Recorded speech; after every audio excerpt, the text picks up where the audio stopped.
Bienvenue dans cette nouvelle séance du cours de cette année. Et comme à chaque fois, je commence en rappelant les prochains séminaires. Aujourd'hui, on aura le grand plaisir d'accueillir Ataç İmamoğlu, qui nous parlera donc d'électrons fortement corrélés dans des systèmes extrêmement plats, des semi-conducteurs extrêmement plats. La semaine prochaine, nous aurons Laetitia Taruel le matin, et je vous rappelle que l'après-midi, nous aurons cet atelier qui sera à propos des nouveaux développements dans la physique de la matière quantique, qui sera à propos des mélanges et des gaz spineurs. Et vous avez tous les détails avec les résumés des intervenants sur la page du Collège de France, sur la page d'accueil du Collège de France, si vous suivez les liens. Voilà. Bien. Eh bien, je commence donc maintenant par le cours d'aujourd'hui qui va être consacré au contact, et plus précisément le contact à deux corps. Alors, je vais essayer d'expliquer ce que c'est que le contact, ce qu'on appelle le contact ici. Alors, un des fils directeurs du cours de cette année, c'est ce lien entre physique à petit nombre de corps, en particulier deux corps, et puis la physique macroscopique, ce que j'appelle la physique à n corps. Et pour l'instant, ce lien, on l'a exploré de deux manières différentes. La première manière, qui était ce qu'on a regardé dans le premier cours, c'était le développement du viriel. On prenait une fonction thermodynamique du système, par exemple sa pression, et on a vu comment, dans la limite d'un gaz faiblement dégénéré, on pouvait calculer cette pression en fonction de paramètres, donc à petit nombre de corps. C'est-à-dire qu'on faisait un développement en puissance de la fugacité, petit z, exponentielle de mu sur kT, où mu est le potentiel chimique, t la température. Et le premier terme de développement, c'est une physique à une particule, celle-là elle est un peu triviale. Ensuite, les choses intéressantes commencent, on a le terme à deux corps qui vient, et puis éventuellement, si on veut aller plus loin, des termes à 3, 4 corps, et on avait vu comment calculer ces termes, au moins sur certains systèmes simples. Voilà, donc ça c'était le cas faiblement dégénéré. À l'opposé, et pour les systèmes de bosons, on a ensuite passé du temps sur le condensat de Bose en interaction faible, c'est-à-dire qu'on s'était limité à des longueurs de diffusion petit a telles que le produit Na³ était petit devant 1, ou si vous préférez, la longueur de diffusion petit a était petite devant la distance entre particules, n puissance moins 1 tiers. Et pour ces systèmes, eh bien, on a développé l'approche de Bogoliubov, une approche bien connue, et on a montré qu'on pouvait réexprimer donc, tous les paramètres importants du système, du condensat, à l'aide uniquement de cette longueur de diffusion. Donc c'est un autre exemple de lien entre le problème à n corps et le problème à deux corps. Le problème à deux corps fournit la longueur de diffusion, et avec ça, on a pu calculer la déplétion quantique, l'énergie du fondamental, et aussi le spectre d'excitation au-dessus de l'état à température nulle. Et la question que j'aimerais qu'on se pose aujourd'hui, c'est que peut-on dire au-delà du domaine de validité de ces deux approches, au-delà du développement du viriel d'un côté et au-delà du système de bosons en interaction faible de l'autre. C'est donc ça qui va nous guider aujourd'hui. Alors, pour bien comprendre dans quel cadre on va travailler, c'est important de voir quelles sont les échelles de longueur du problème. Les échelles de longueur du problème, il y en a 4, vous allez voir, il y en a 2 qui viennent de la physique microscopique et 2 qui viennent de la physique macroscopique. Et c'est important de savoir classer ces échelles de longueur les unes par rapport aux autres.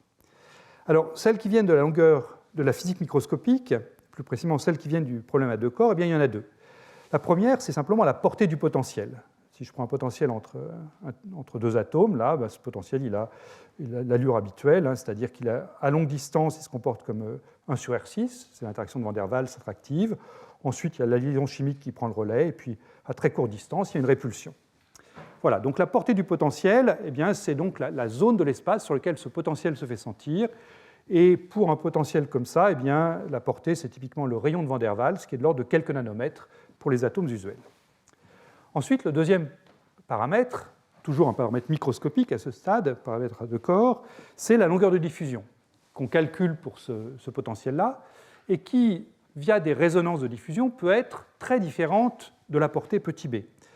En règle générale, si on ne fait rien, elle est de l'ordre de petit b, mais on peut, grâce à ces résonances de diffusion, l'amener à des valeurs très grandes. On peut monter sans problème jusqu'à une centaine de fois petit b, voire plus, mais quand ça devient plus grand que ça, après, elle perd tout son sens parce qu'elle devient plus grande que la taille du nuage, donc ça n'a plus grand sens. Mais disons qu'on peut vraiment emmener cette longueur de diffusion petit a à des valeurs très grandes par rapport aux quelques nanomètres que j'ai mentionnés ici. Le problème à n corps vient lui aussi avec 2 échelles de longueur. La première, je l'ai déjà mentionné, c'est la distance entre particules, la densité spatiale à la puissance moins 1 tiers. Et la seconde, eh bien, c'est ce qui caractérise la température du système, c'est la longueur d'onde thermique associée à chaque particule. Si vous voulez, c'est la taille de ces petits paquets d'ondes là que j'ai dessinés, 2πh/2 sur mkt, puissance 1,5. Voilà. Donc on a ces 4 paramètres, A et B pour le microscopique, D et lambda pour le macroscopique, et il s'agit de voir comment est-ce qu'on peut les classer entre eux. Alors, le point central de tout ce qu'on va faire aujourd'hui, c'est qu'on va s'intéresser toujours à des systèmes dilués. C'est-à-dire que la portée du potentiel petit b sera toujours petite devant la distance moyenne entre particules petit d. Donc si je prends une échelle de longueur ici, petit b est toujours beaucoup plus petit que petit d. Petit b, je vous ai dit, c'est quelques nanomètres. Et petit d, la distance entre particules, ça dépend des densités auxquelles on se place. Mais si je veux prendre un grand éventail, si je prends les gaz les plus... parmi la matière quantique, les gaz les plus dilués sont à 10-12 atomes par centimètre cube.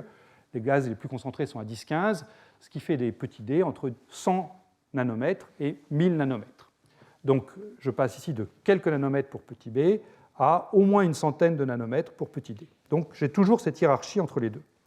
Et ensuite, là-dedans, on va mettre les deux autres paramètres, à savoir la longueur de diffusion petit a et lambda. Alors si je commence par lambda, eh bien lambda, je le classe par rapport à petit d, simplement en disant que si lambda est plus petit que petit d, si la taille des paquets d'ondes est plus petite que la distance entre particules, on est dans le régime non dégénéré. C'est là que le développement du viriel dont je parlais tout à l'heure peut s'appliquer. Donc je dirais ce cas-là, on l'a déjà plus ou moins abordé. Et puis en revanche, si lambda devient plus grand que d, on rentre dans le régime dégénéré. Cette zone-là, au moins si je prends un condensat, c'est ce qui correspond à la zone critique, là où la transition de phase se produit.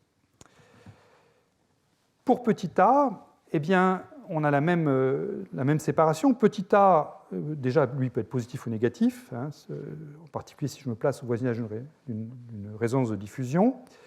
Si petit a est petit devant d, donc si n a cube est petit devant 1, je serai dans ce qu'on peut appeler le régime d'interaction faible. La distance entre particules sera grande devant la longueur de diffusion.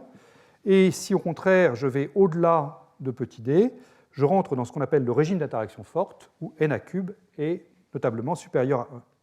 Et ce qu'on va essayer de dire aujourd'hui, c'est des choses à propos de ce régime d'interaction forte, qui seront également valables pour le régime d'interaction faible, mais ce qu'on cherche à faire, c'est aller au-delà de ce qu'on a fait avec la progression de Bogoliubov, c'est-à-dire passer de cette zone-là à celle-ci. Voilà, donc ça, ce sont les 4 échelles de longueur du problème.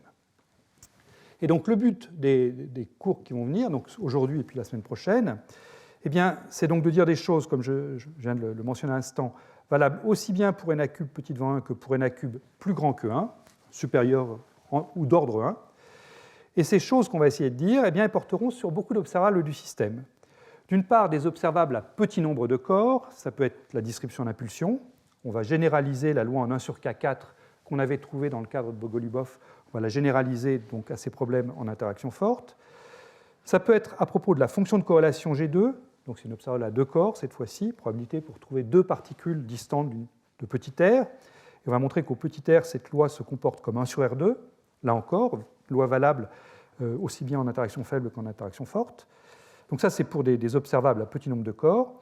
Et puis, on verra aussi qu'on sait dire des choses sur les propriétés thermodynamiques du système, sur les potentiels thermodynamiques, par exemple, ou encore, ça ce sera la semaine prochaine, sur la réponse linéaire du fluide à une excitation, à une sonde qu'on mettra.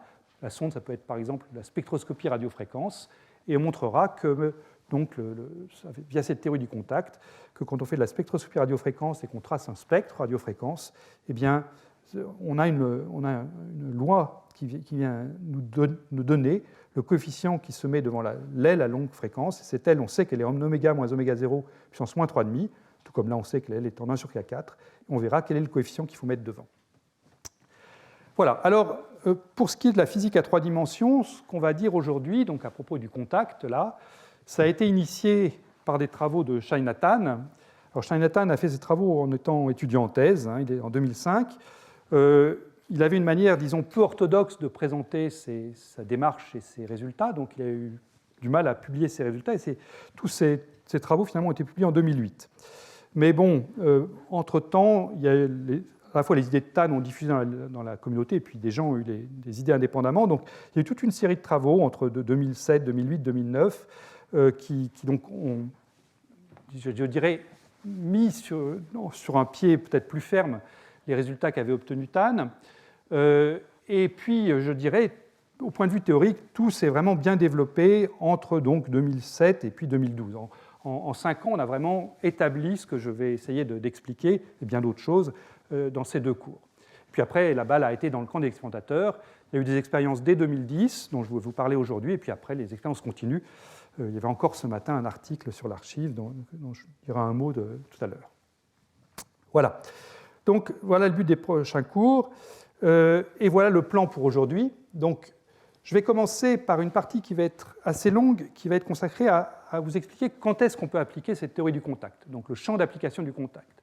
Le contact lui-même, ce n'est pas très compliqué à formuler, mais la question, c'est de bien comprendre quel est son champ d'application. Ensuite, eh bien, on introduira le contact à partir des fonctions de corrélation à 2 corps. On passera ensuite à une définition thermodynamique du contact. On verra que les 2 définitions que je proposerai en 2 et en 3 coïncident, heureusement, sinon ce ne serait pas très agréable.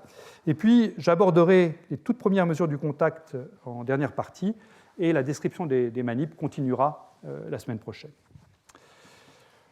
Voilà, alors je commence par cette première partie sur le champ d'application. Et donc, je voudrais expliquer plusieurs choses dans ce champ d'application. D'une part, le rôle des états liés. Ensuite, discuter les aspects fermioniques versus les aspects bosoniques. On verra que finalement, les fermions sont vraiment bien adaptés à cette théorie du contact, alors que pour les bosons, il faut quand même mettre pas mal de restrictions si on se limite au contact à 2 corps. Et puis, comme les résonances de Feshbach jouent un rôle important, puisqu'il s'agit d'étudier ce qui se passe dans un régime d'interaction forte, j'aimerais préciser quelle résonance de Feshbach on peut utiliser. Et donc, j'aurai une petite discussion, résonance large versus résonance étroite. Voilà. Alors, commençons par les états liés. Alors, je répète là une chose que j'ai déjà dite plusieurs fois dans ce cours, c'est que quand on prend un potentiel d'interaction entre... Je devrais peut-être baisser la lumière. Alors, voilà. Je la rallumerai tout à l'heure pour passer au tableau, mais c'est plus agréable comme ça. Donc, je commence par une chose que j'ai déjà dite plusieurs fois dans ce cours, c'est que si je prends des atomes usuels, des alcalins, des alcalino-terreux, ou des atomes type plus exotiques, type erbium, dysprosium, eh bien, le potentiel d'interaction ici, entre 2 atomes, est extrêmement profond. Sa profondeur, c'est plusieurs centaines, voire plusieurs milliers de Kelvin. Et donc, il y a beaucoup d'états liés dans ce puits de potentiel. Les états liés les plus profonds ici, eh bien, ils ont une énergie de liaison qui est de l'ordre de la profondeur du puits de potentiel, donc j'ai mis ici 100 à 1000 Kelvin. Et même si je vais chercher le dernier état lié, là, celui que j'ai mis en rouge ici, il a une énergie qui est typiquement de 10 fois l'énergie de Van der Waals. Ça, je ne le redémontre pas, mais c'est quelque chose qu'on avait beaucoup étudié dans le cours de l'an dernier. Ce qui veut dire que ça lui met une énergie de l'ordre de la centaine de microkelvin jusqu'au millikelvin, typiquement, voire un peu plus. Et ces énergies de liaison, elles sont à comparer aux énergies cinétiques, à la température de nos gaz. Et nos gaz, quand on produit des gaz dégénérés ou voisinage de la dégénérescence, ils ont des énergies qui sont de l'ordre de quelques nanokelvin jusqu'à peut-être 1 microK. Donc ces énergies du gaz, elles sont très faibles, même devant l'énergie du dernier état lié. Je ne vous parle pas des états liés profonds, où là j'ai 8 à 10 ordres de grandeur, mais même vis-à-vis du dernier état lié, j'ai un facteur 100 entre l'énergie cinétique de mon gaz, c'est-à-dire les énergies que les atomes vont occuper quand ils sont libres, là, et puis l'énergie du dernier état lié. Et ça veut dire que ces états liés, de 2 choses l'une, ou bien ils ne sont pas peuplés, je ne vais pas m'en inquiéter, ou alors, via une collision à 3 corps qui produit le dimère, et puis le 3e corps emporte l'énergie à l'impulsion relâchée, ou bien ils sont peuplés par une collision à 3 corps, et à ce moment-là, ils deviennent complètement hors jeu. Ils sont complètement perdus, les dimères sont perdus. C'est-à-dire que je ne peux pas espérer qu'il y aura plus tard une autre collision à énergie thermique de l'ordre du 10 nanoK qui dissociera ce dimère. L'activation thermique est beaucoup trop grande. L'activation thermique à 100 microK ou 1 millik, elle est beaucoup trop grande pour que ce dimère soit de nouveau dissocié. Donc une fois qu'un dimère comme ça est formé, eh bien, je peux l'oublier. Donc ces états liés, finalement, on ne va pas les prendre en compte dans notre étude thermodynamique. Simplement, c'est une source de perte. On espère que cette source de perte n'est pas trop grande, mais ce n'est en tout cas pas des partenaires dans l'équilibre thermodynamique. Il n'y a pas d'équilibre dynamique où le dimère se forme, se dissocie, se forme, se dissocie. Une fois qu'il est formé, il est perdu. Donc, je redis quelque chose que j'ai déjà dit plusieurs fois, c'est que tous ces états, des gaz quantiques, eh bien, ce sont des états qui sont métastables. Le rubidium, quand il est au micro-Kelvin, il n'a pas envie d'être gazeux, il a envie d'être solide. Et toute la physique qu'on fait, c'est en trompant en quelque sorte la nature, en fabriquant un état métastable gazeux, et heureusement, on a assez de temps pour l'étudier au laboratoire. Voilà, il faut toujours garder ça en tête. Donc les états liés que je qualifierais de normaux, eh bien, on va les oublier. En revanche, dans la mesure où je vais utiliser une résonance de diffusion, je sais qu'il y a un état lié qui apparaît juste à la résonance de diffusion.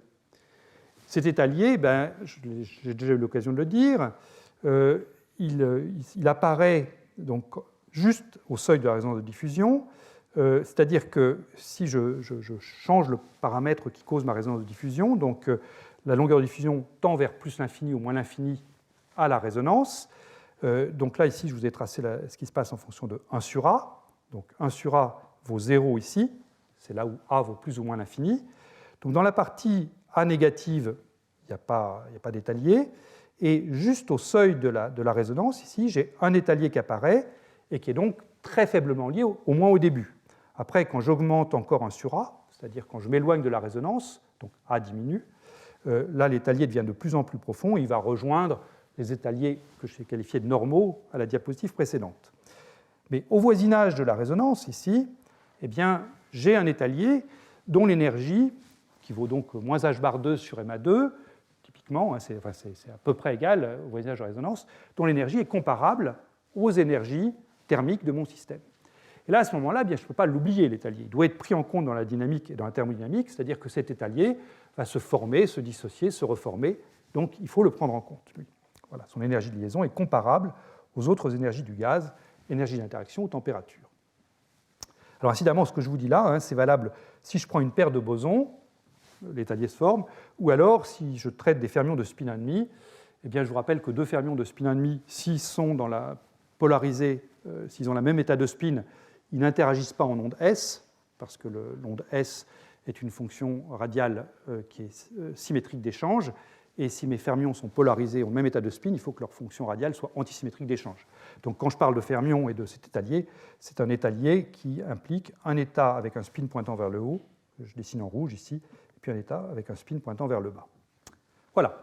Donc, pour les états liés à deux corps, au voisinage d'une résonance, il faut que je prenne en compte cet état lié-là. Et maintenant, la question naturelle qu'on peut se poser, c'est est-ce qu'il n'y a pas aussi des états liés à 3 corps, voire plus, 4, 5 corps? Alors, la réponse là, dépend de la nature statistique des particules que j'utilise. Si je prends des fermions de spin 1,5, et si je les prends à peu près de même masse, moi je prendrai toujours une masse égale pour le spin vers le haut et spin vers le bas, eh bien la réponse à la question y a-t-il des états faiblement liés à 3 corps est non. C'est-à-dire que je ne peux pas construire un état faiblement lié au voisinage de cette résonance avec une énergie de liaison du même type que celle que j'ai écrite ici, avec mes 3 fermions ici. Et ça, c'est simplement lié au principe de Pauli, c'est que je devrais mettre 2 fermions avec le même état de spin au voisinage l'un de l'autre, et ça, je ne vais pas y arriver. En revanche, pour des bosons, la réponse est positive. Si je me mets au voisinage d'une résonance comme ça, eh bien, je peux avoir des états liés à 3 corps, c'est le problème d'Efimov, et donc, en toute rigueur, ces états liés doivent être pris en compte. Alors, ces états liés sont particulièrement importants, sont importants au voisinage de la résonance, et ils apparaissent même quand l'état lié à 2 corps n'existe pas. C'est-à-dire que si on regarde quand est-ce qu'ils apparaissent pour les atomes étudiés au laboratoire, ils apparaissent typiquement quand la longueur de diffusion petit a devient de l'ordre de 10 fois la longueur de Van der Waals.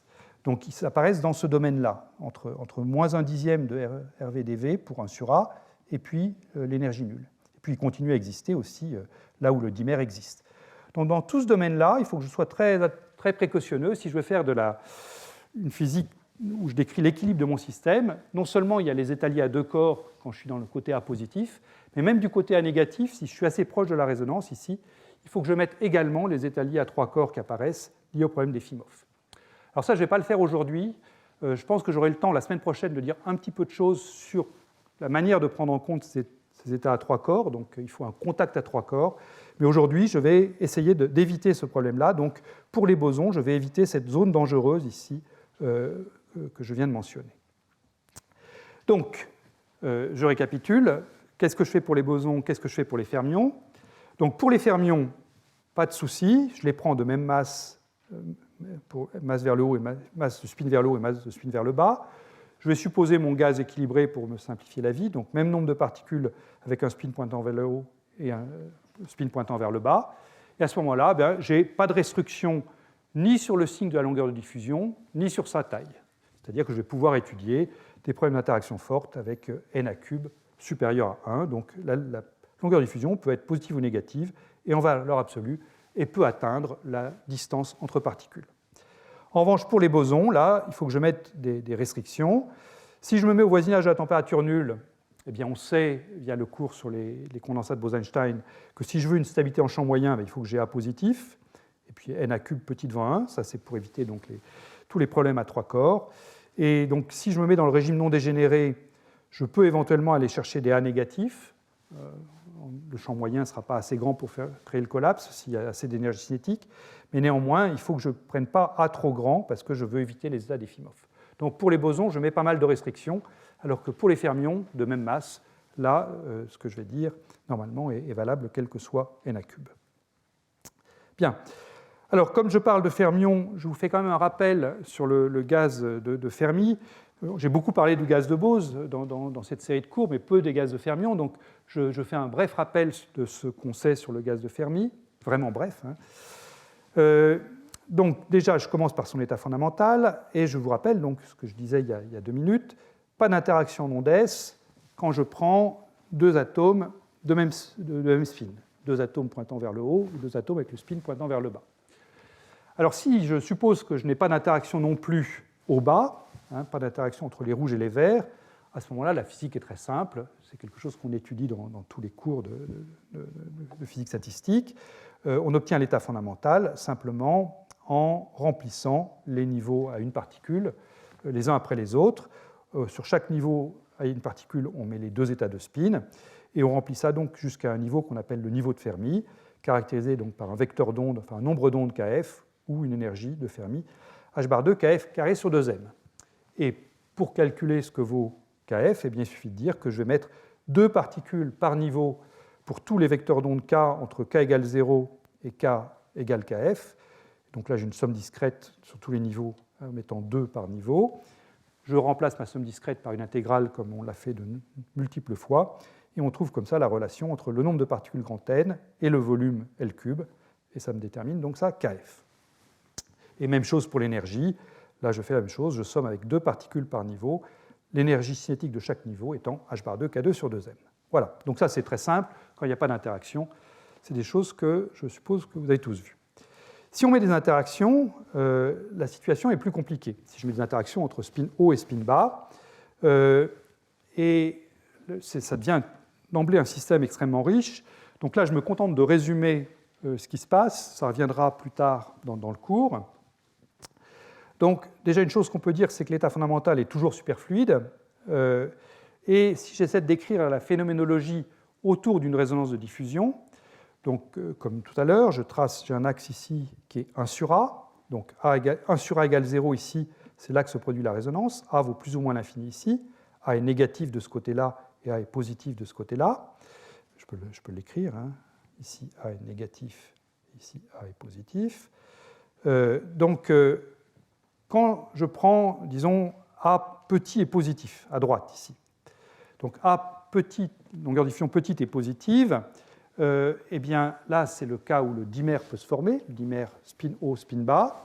Donc l'état fondamental, ça va être de mettre tous mes atomes dans cet état de dimère, avec une énergie, donc moins h bar 2 sur MA2. Et si je me mets assez loin vers la droite, ici, ça c'est quelque chose qu'on avait vu la semaine dernière, eh bien, si on va assez loin vers la droite, ces dimères, qui sont donc des objets bosoniques, forment un condensat.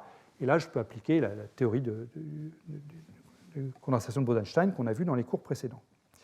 Si je me mets loin vers la gauche, donc avec A petit et négatif, à ce moment-là, eh bien, on est dans un régime à la BCS, Bardeen-Cooper-Schrieffer, le régime qui est utilisé pour expliquer la supraconductivité, c'est une explication en termes de champ moyen.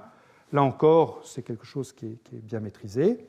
Là où les choses deviennent difficiles, c'est au voisinage de la résonance, parce que là, on est en régime d'interaction forte. Na³ devient de l'ordre de 1, voire nettement supérieur à 1 si je suis pile poil à la résonance. Et donc c'est là que les choses difficiles commencent, mais elles sont également intéressantes.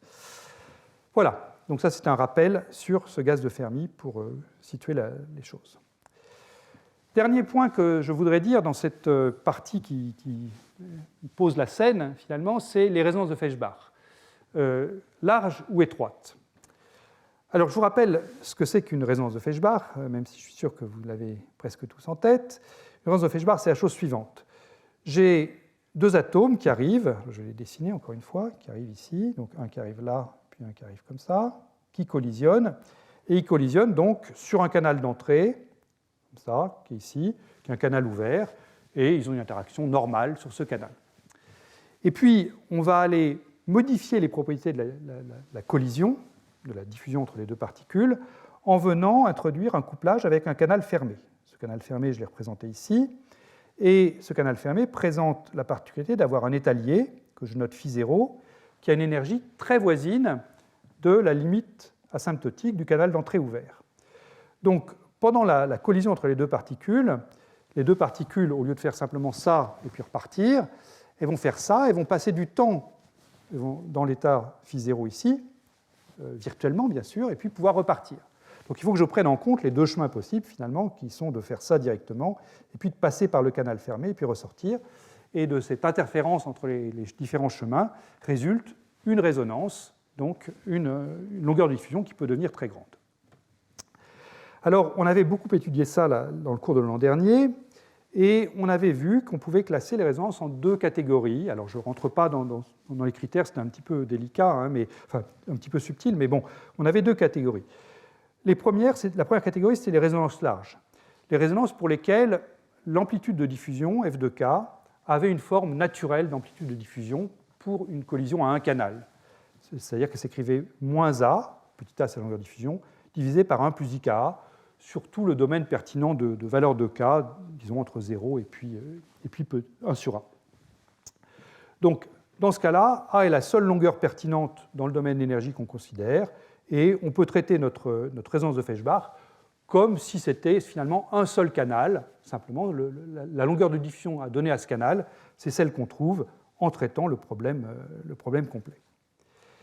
Et puis il y avait une deuxième catégorie de résonances, qui étaient des résonances qu'on avait qualifiées d'étroites, dans lesquelles ce n'est pas suffisant d'écrire f de k comme ça, il faut aller à l'ordre suivant pour le dénominateur. Donc le dénominateur, vous pouvez le voir comme un développement en puissance de k, hein. Ça c'est k puissance 0, ça c'est k puissance 1. Eh bien, il faut mettre un terme en k puissance 2, en k carré ici, avec un préfacteur qui impliquait une longueur, une échelle de longueur, encore une nouvelle échelle de longueur, donc finalement une cinquième échelle de longueur, si vous voulez, dans le problème, que j'appelle R étoile. Et le propre d'une résonance étroite, c'est d'avoir un R étoile anormalement grand, beaucoup plus grand que la portée du potentiel, par exemple.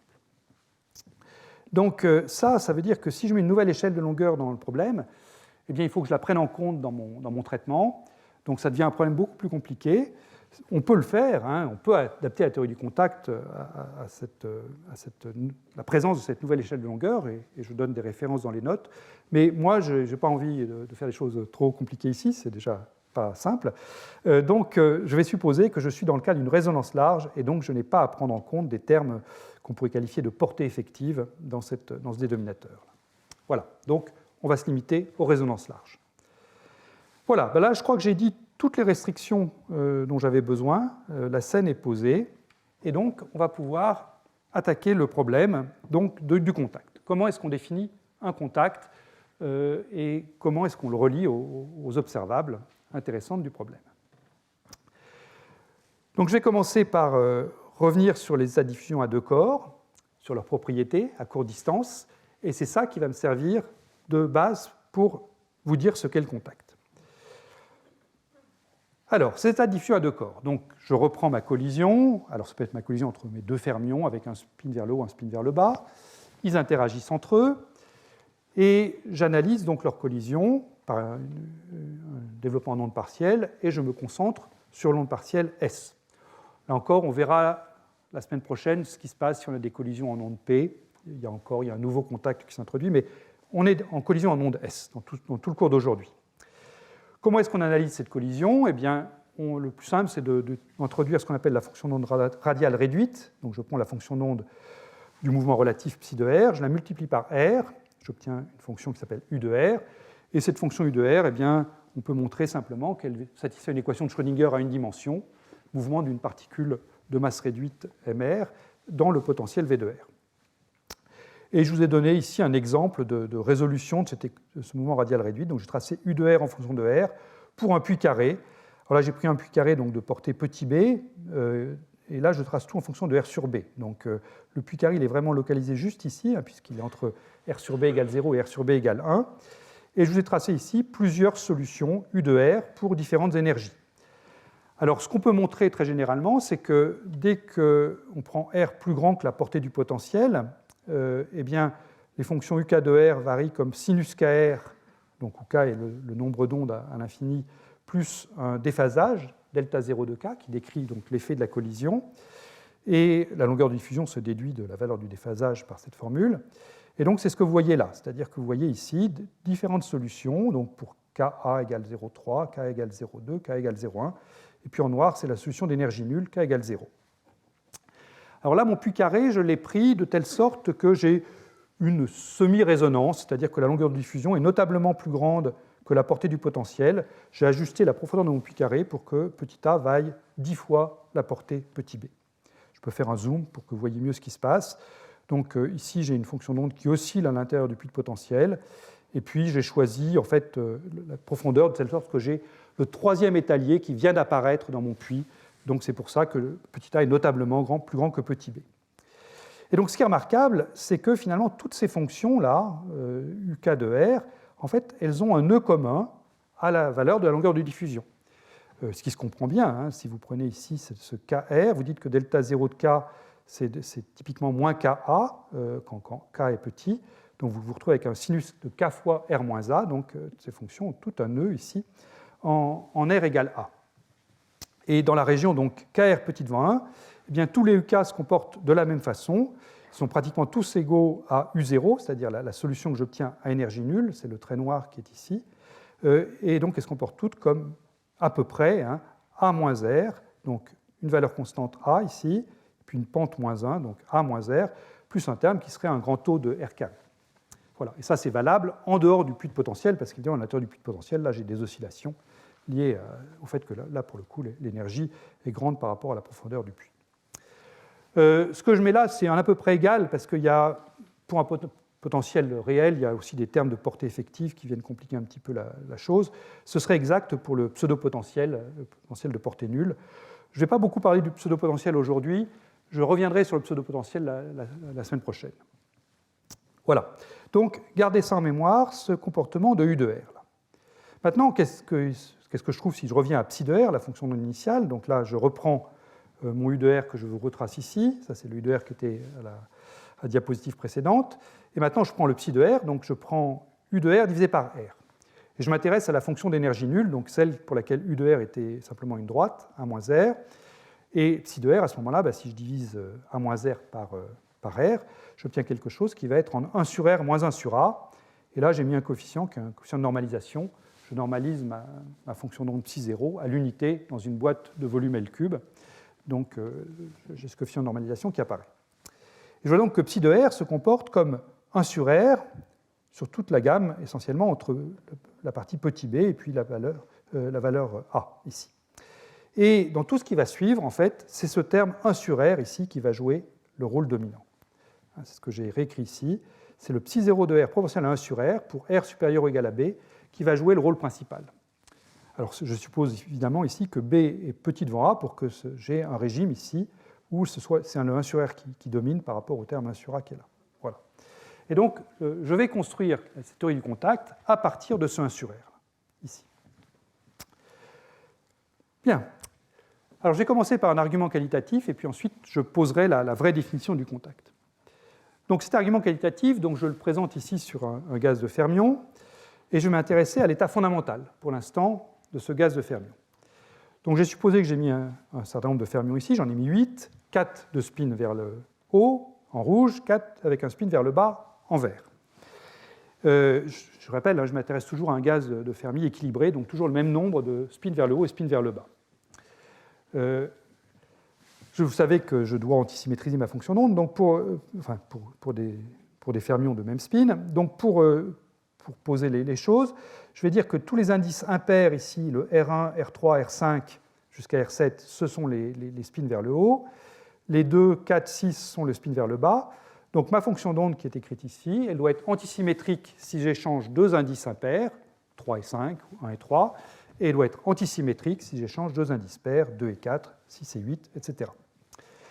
Je vais fixer les positions 3, 4, 5, 6 pour l'instant, et je me pose la question, qu'est-ce qui se passe si la particule 1 avec un spin vers le haut se rapproche de la particule 2 avec un spin vers le bas?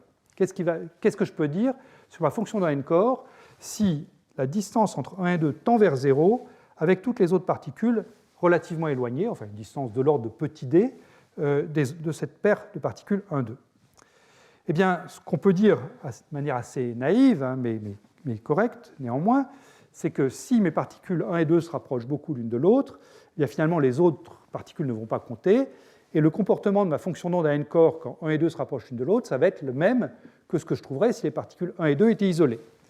Donc, si je pose R1 égale grand R plus petit r sur 2, donc grand R c'est le centre de gravité de 1, 2, et petit r c'est la distance ici entre 1 et 2, eh bien, si je pose R1 égale grand R plus petit r sur 2, R2 égale grand R moins petit r sur 2, ce qu'on pressent, c'est ça l'argument, c'est pour ça que l'argument est qualitatif, c'est qu'on pressent pour l'instant, c'est que cette fonction de n-core va se mettre sous la forme psi0 de R, qui est la fonction d'onde à énergie nulle du problème à deux corps, fois une fonction ici qui va dépendre des coordonnées 3, 4, 5, 6 jusqu'à 8, ou jusqu'à n, et puis le centre de gravité grand R de ma paire 1, 2. Voilà. Donc ça, c'est ça maintenant que je vais essayer de mettre un peu plus, de manière un petit peu plus formelle.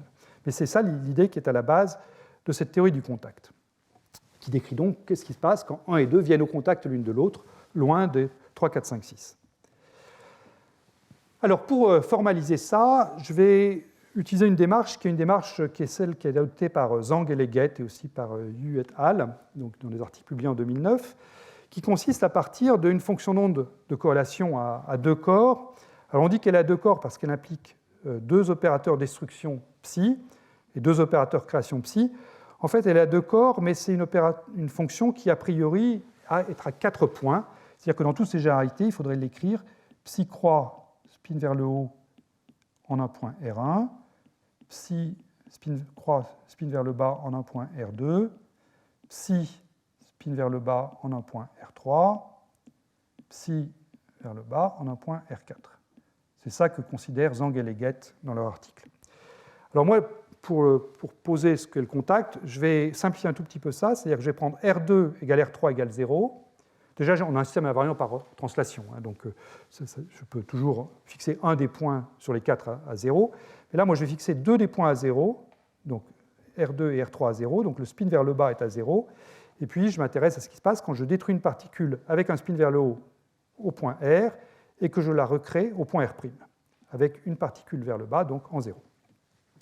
En termes de fonction d'onde, ce que je suis en train de vous dire là, c'est simplement, si je décide d'utiliser la variance par permutation 1, 3, 5 et 2, 4, 6, eh bien ça consiste à fixer la particule 1 soit en R' pour phi étoile ici, soit en R pour phi ici, la particule 2 avec son spin vers le bas en 0 ici et là, et puis j'intègre sur toutes les autres particules dr3, drn, et comme j'ai singularisé une paire de particules, je mets un n carré sur 4 devant.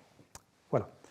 Donc ça, c'est un objet à deux variables, R' à gauche, R à droite, et je m'intéresse, en lien direct avec l'argument qualitatif de tout à l'heure, je m'intéresse à ce qui se passe sur cet objet quand R' et R tendent tous les deux vers 0. C'est-à-dire quand la position de ma particule avec le spin vers le haut, 1 ici et 4 ici, tend vers la position 2 égale 3 de ma particule spin vers le bas. Alors, je suis là exactement ce que disent Yu, Brun et Behm. Cet opérateur G2, c'est un opérateur que je peux voir comme un opérateur hermitien en point de vue position, c'est-à-dire que je peux le voir comme un opérateur O dont j'ai pris un élément de matrice entre R', le bras R' et le quête R. Et donc, cet objet opérateur hermitien, je peux le diagonaliser, et je peux donc l'écrire sous une forme a priori générale, qui est une somme sur tous ces vecteurs propres. Gamma J, ce sont les valeurs propres. Les phi ce sont les vecteurs propres de cet opérateur hermitien, et donc en représentation position RR', j'aurai ici phi de R à droite, phi étoile de R' à gauche.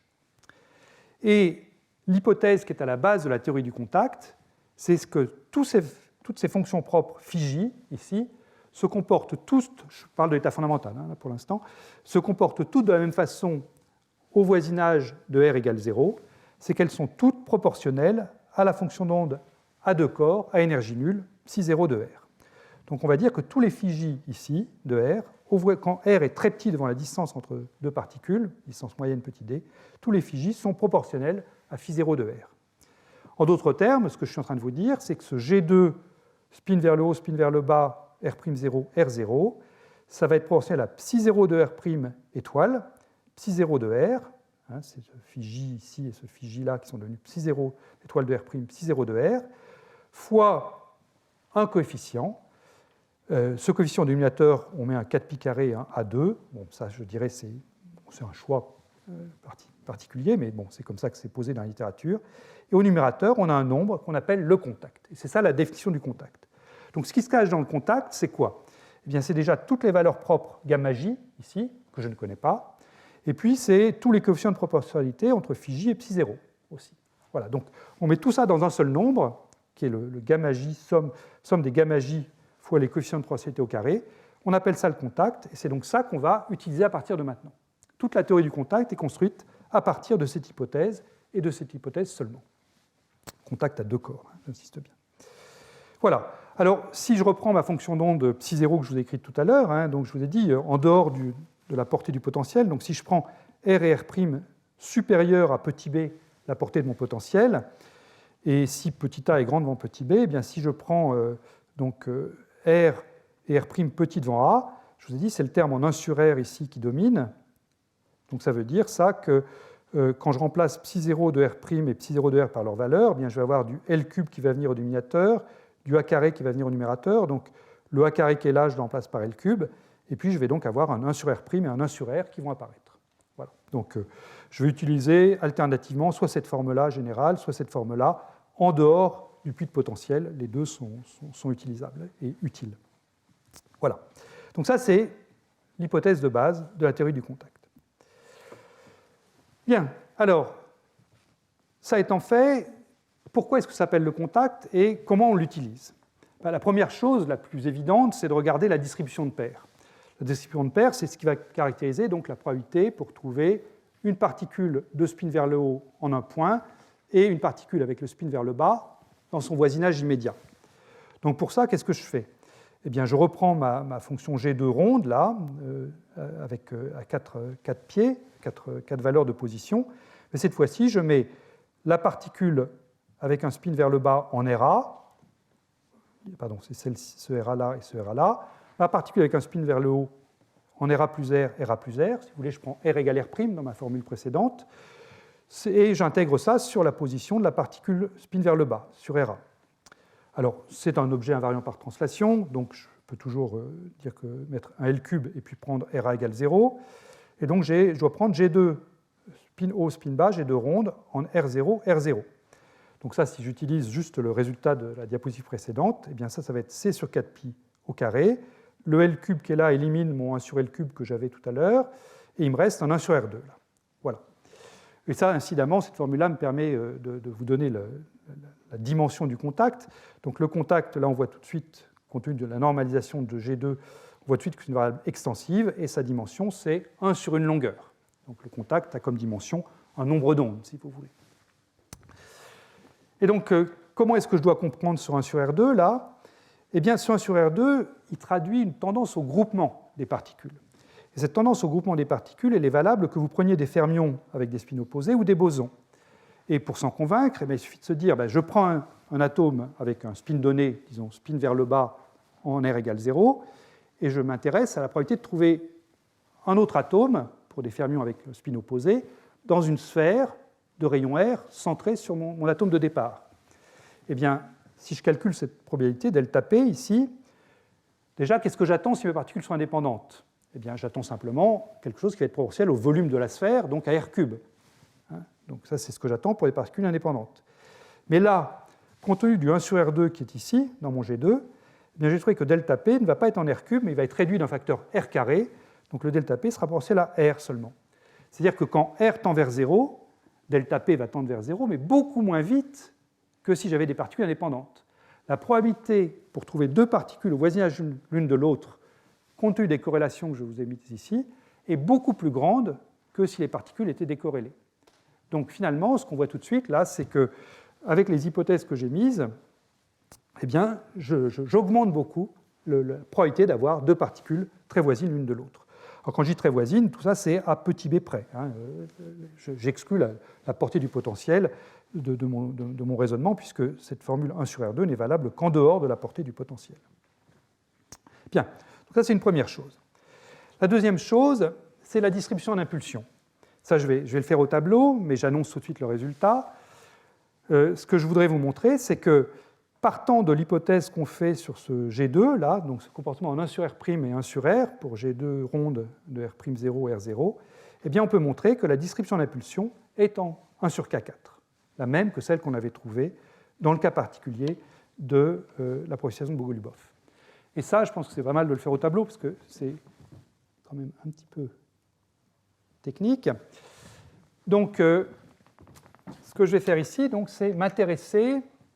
Je cherche à trouver la distribution de l'impulsion. Donc, je vais commencer par un objet simple qui est l'amplitude de probabilité pour trouver la particule 1 avec l'impulsion K. Alors, je dis l'impulsion K, c'est un abus de langage. C'est l'impulsion H bar K, mais je ne vais pas toujours dire les H bar. Donc, quand je dis impulsion K, il faut rajouter le H bar. Donc, l'amplitude de probabilité pour trouver la particule 1 avec l'impulsion K, sachant que je mets toutes les autres, pour l'instant, je les laisse en R2, Rn. Voilà, donc qu'est-ce que ça vaut, ça? Bien, la réponse est simple. Je prends ma fonction d'onde à une coord, donc mon grand phi de R1, R2, Rn, et puis je veux la distribution de l'impulsion de 1, donc je dois prendre sa transformée de Fourier, donc mettre un e puissance moins i k scalaire R1 ici, et intégrer sur D3 R1. Voilà, ça c'est donc l'amplitude de probabilité de trouver la particule 1 avec l'impulsion K, sachant que les autres, je ne les ai pas touchés. Maintenant, donc, si je me dis, très bien, ça c'est l'amplitude de probabilité, donc calculons la probabilité, et puis moyennons sur toutes les positions R2, Rn. Donc à ce moment-là, j'ai un objet que je vais construire qui est N1 de K, qui va donc être le modulo carré de cette chose-là, et ensuite intégré sur R1, R2, Rn. Donc ça va être, déjà je prends le modulo, enfin je peux tout mettre, donc j'ai une intégrale double en prenant le modulo carré, donc je fais sortir un e puissance ik scalaire R'1 moins R1. Je vais avoir un phi étoile de R'1 R2 Rn. Ensuite je vais avoir mon phi de R1 R2 Rn. Donc pour l'instant, là, j'ai simplement pris le module carré de ce que j'ai écrit au-dessus, et puis maintenant, je mets une autre intégrale qui, elle, symbolise donc l'intégrale. Pardon, je mets déjà l'intégrale D3R1, D3R'1, et puis j'intègre sur les D3R2, D3Rn.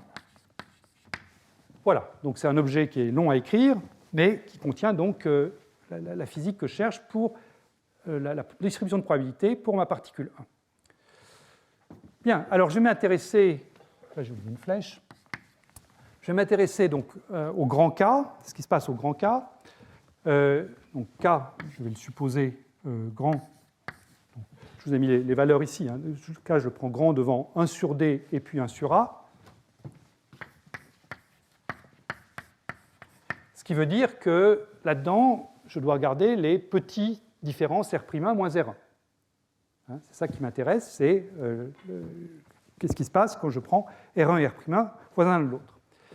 Et quand je vais prendre R1 et R' voisins l'un de l'autre, ce que je vais pouvoir trouver, c'est des contributions résonantes quand R' et R1, donc qui sont proches l'un de l'autre, vont s'approcher de R2, ou vont s'approcher de R4, ou vont s'approcher de R6. C'est là que j'aurai la divergence à chaque fois que j'ai mentionné les 1 sur R et les 1 sur R'. Donc j'ai des contributions résonantes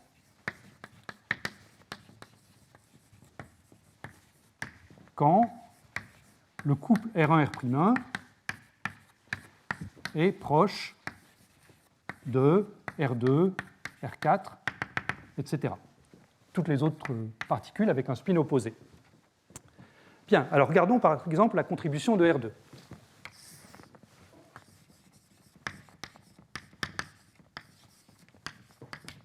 Donc là, je vais m'intéresser au cas où le couple R'1, R1 s'approche de R2. Donc qu'est-ce que je vais trouver? Donc, dans cette contribution de R2, dans cette grosse intégrale, là, j'aurai donc R'1, R2 et R1 et R2 sont tous les trois proches l'un de l'autre. Donc je vais faire apparaître, si je reprends ce qui est écrit là, hein, je vais utiliser cette chose-là. Bon, là, R2 n'est plus en 0, il est en R2, mais ce n'est pas très grave. De toute façon, comme je disais, j'ai une invariance par translation. Donc je vais sortir ce facteur-là, sachant que pour R2, je m'intéresse seulement à R2 ici, donc je m'intéresse à cette intégrale-là, donc je vais avoir le N2 sur 4 ne figure pas pour l'instant dans ma somme, donc j'ai un 4 sur N2 qui apparaît. Et puis je vais sortir ce C sur 4 pi carré L3, et puis je vais donc avoir une intégrale, donc sur R2, l'intégrale sur R1, l'intégrale sur R'1. Ensuite, j'ai effectué l'intégrale sur R3, R4, R5, etc. de e puissance IK scalaire R1. Alors c'est R' moins R1, je crois, avec mes conventions de signes, mais ça c'est R' moins R1. Et puis donc les 1 sur R prime 1, 2, 1 sur R, 1, 2, intégrale sur D3R 1, D3R prime 1, D3R2. Voilà, donc ça c'est la contribution de R2 comme j'ai dit, quand R1, R' se rapproche de R2. Alors comment calculer cette chose-là? Eh bien, il y a une identité que j'ai déjà utilisée, qui est la transformée de Fourier de e puissance, la transformée de Fourier de 1 sur R, c'est 4pi sur K2. Donc pour utiliser ça, je vais simplement réécrire cette chose-là, comme 4 sur N2, C sur 4pi au carré L cube. Et puis je vais le réécrire, donc j'ai mon intégrale triple, et puissance IK fois R'1 moins R2 divisé par R'2. R'2, hein, vous avez tous compris ce que ça voulait dire. Ça voulait dire R'1 moins R2 en module. Et puissance, alors là j'ai enlevé puissance moins IK R2, donc il faut que je le rajoute, et puis puissance IK scalaire R2 moins R1 divisé par R12, et puis j'ai ce D3R1, D3R'1, D3R2. Et puis là, je suis en bon terrain pour appliquer ça. Par exemple, l'intégrale D3R'1 fois cette chose-là, ça va me donner un 4pi sur K2. L'intégrale de puissance moins IKR2 sur R12 fois D3R1, ça va me donner un autre 4pi sur K2. Et puis l'intégrale qui reste, D3R2, là encore, c'est l'invariance par translation, ça me donne un L cube. Et quand je compare ça avec le préfacteur, déjà les L cubes s'en vont, ça c'est bien. Les 4pi carrés qui sont là s'en vont avec celui-là. C'était une des raisons du 4pi carré au départ. Hein. Et puis ce qui me reste, c'est donc simplement pour la contribution de R2, il me reste donc 4 sur N2 fois C sur K4. Donc ça, je vous rappelle ce que c'est la contribution de la particule 2 à la distribution en impulsion de la particule 1. Hein. J'ai calculé ici N1 de K, et c'est la contribution de la particule 2. Maintenant, j'ai pris la contribution de 2, mais j'ai la contribution de 4, 6, 8, on a toutes les particules avec un indice pair, c'est-à-dire avec un spin opposé à la particule 1. Donc quand je prends en compte pas seulement la particule 2, mais 4, 6, 8, j'ai un N sur 2 qui apparaît. Si maintenant je m'intéresse à N de K, la distribution totale, et puis j'ai pris en compte ici la distribution de la particule, en impulsion de la particule 1, mais il faut aussi que je prenne la particule 3, la particule 5, la particule 7, donc j'ai un autre N sur 2. Et au final, donc j'arrive à N de K égale N sur 2, s'élimine avec cela, égale C sur K4. Voilà, ça c'est le résultat donc auquel je voulais arriver, celui qui était annoncé au tableau, enfin sur la diapo finalement, c'est le lien donc, entre ce qui se passe à courte distance et puis ce qui se passe aux grandes impulsions. Voilà. Bien, donc ça c'est satisfaisant. Et maintenant, eh bien, on a dit ce qu'on pouvait à propos des choses à petit nombre de corps, au moins pour l'instant, et j'aimerais passer à un autre aspect du contact, qui est la thermodynamique. Alors, un petit retour sur la thermodynamique. La thermodynamique, telle qu'on l'apprend, ce qu'on nous dit, c'est que si on a un fluide qu'on doit étudier, qu'on doit caractériser, un fluide à l'équilibre, eh bien ce fluide est caractérisé par une fonction thermodynamique. Ça peut être l'énergie libre, le grand potentiel. Là, je vais prendre l'énergie pour simplifier.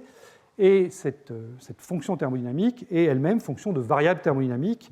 Si vous prenez l'énergie, les variables pertinentes, c'est l'entropie, le volume et le nombre de particules. Et on écrit comme ça la différentielle totale de notre fonction thermodynamique, en l'occurrence dE, en fonction de ds, dl3, dn. Et on introduit, en faisant ça, naturellement des quantités conjuguées, qui sont la quantité conjuguée à l'entropie, c'est la température, la quantité conjuguée au volume, c'est la pression, au signe près, et la quantité conjuguée au nombre de particules, c'est le potentiel chimique. Voilà, c'est ce que j'ai écrit ici. Donc c'est des dérivées partielles en gardant les autres variables constantes.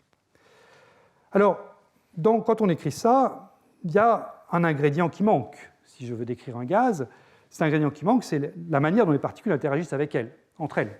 La manière dont les particules interagissent entre elles. C'est-à-dire, ce qui manque, c'est le potentiel.